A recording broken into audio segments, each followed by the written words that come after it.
So I'm the communications director. I want to talk a little bit about what kind of the full foot, 1,000-foot view of what the Sierra Club looks like. The purpose of us is to do exactly what Paige was talking about, empowering people in our political process by education or organizing or supporting people's endeavors when they're in the front lines of polluting projects, which is happening all over this state as the data center capital of the world, as one of the landfill capitals of the world. That's all happening in Virginia right now.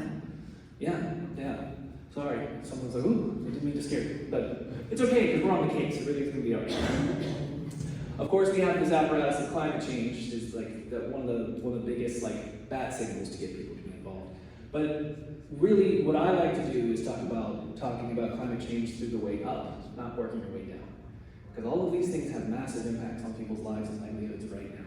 Not 20 minutes down the road, they're trying to build this massive gas plant that's going to be a natural gas plant that some of our supporters and volunteers have been fighting for the last year and a half. And if they build that will destroy people's lives and livelihoods right now, and then they'll have to pay for it by raising their electric bills. They're going to put it in an area that's public land or near public land, and this place had already dealt with 80 years of coal pollution, 80 years before that finally got retired. And now they want to pollute Chesterfield twice. And the company behind that is one of the biggest donors to both political parties. We're not Dominion Energy, yeah, let's just say that.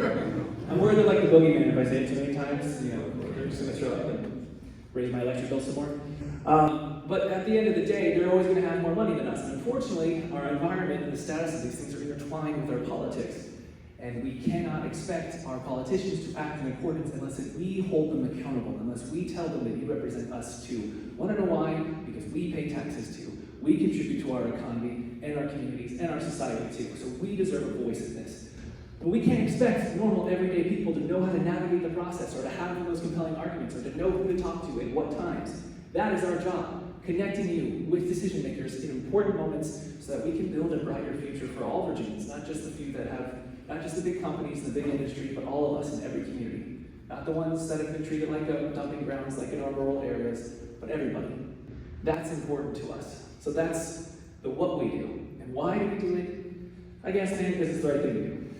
Because I want future generations to be able to enjoy the natural beauty that Virginia uniquely offers, but also because we have all this stratification of issues that some people are poor targeted for polluting projects because of how much money they make or what they look like. It doesn't have to be that way, but it is, and it won't be that way with our small campaigns, our new models of organizing, and making sure that we're empowering all of you in any time you have a problem with the reckless developments that are going on. It's been a lot of the same issues that we've been experiencing for generations. Coal plants, landfills, compressor stations, pipelines, things I'm sure you've all heard of. And these issues aren't put into the Democratic bucket or the Republican bucket or the Independent bucket. These things matter to all of us and attack and impact all of us. So that's what we try to build. Is we have a certain license to say, we're doing this because it's the right thing. I'm not getting paid the big bucks to be here, and the volunteers aren't getting paid anything to be at these moments and action opportunities. They're just doing it because they believe it's right. There's something very powerful about that. And how do we elevate those voices and make sure that they are speaking out at the right times, at the right moments, and always? That is what we do, and the reason we do it is because we deserve a Virginia that works for everybody. We deserve a Virginia that teaches everybody, that treats everyone with dignity, regardless of where they are, where they're located. Everything you'll see on the mainstream media is going to be geared towards negativity, because that's what sells. Sensationalism sells. But Paige mentioned one win, there's another one. Has anyone ever heard of Russell County, Virginia? Okay, great. Russell County, Virginia is probably in the southwest, westest corner of Virginia, I would say. No? I mean, pretty close. It's right. It's certainly closer to Tennessee than North Carolina is. It's like the corner that we're right. That was a community that was a former coal mining town. That was their entire economy model. It was that. They were people who relied on that. And when the coal company said, you're no longer worth it, we're moving out of here, the economy got decimated. So as you can imagine, it's a lot of poor rural folks who are just trying to make it by. They still love their homes. Last year, or 2 years ago, they tried to build the largest private landfill in that old landmine, even though they built homes and everything around it. And we went down there, and we were the only environmental organization down there, and for the first time in these people's lives, they heard, I know that this company says that you're not smart enough or powerful enough or rich enough to stop them, and I'm here to tell you that you can prove them wrong. And I'll be honest with you, I wasn't sure if that was correct when I said those things.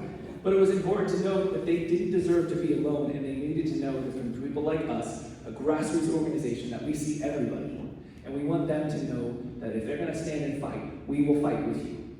That's important. It's one of the most fundamental things of why we do what we do. Ultimately, fast forward, Russell County, in true fashion, had 90% of approval rating. 90% approval process of that landfill. And in the very last vote, 300 people showed up. 300 people spoke out. And the Board of Supervisors realized that they can either be on the side of the people, or they can be with the villains. And to show you how deep the villainy goes, by the way, the former director of the Department of Environmental Quality in Virginia was the consultant on that landfill. And he lost. Because those people spoke out, showed up, and said, not this time, you can just do the right thing just this time. I know it sounds corny, and I know it sounds overly optimistic, but if we fight, we can win. And an important thing that we do, and why we do it, is to remind people that they matter too, that their voice matters, that every person is important, and every action can make a difference.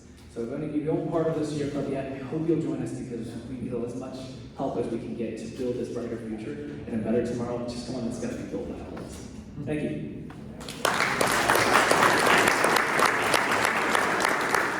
Thank you, Tim. Thank you for your passion. Thank you for your work. Ladies and gentlemen, remember his name, Tim Cywinski. And especially if you live in a certain district, like the 1st District of the U.S. Congress.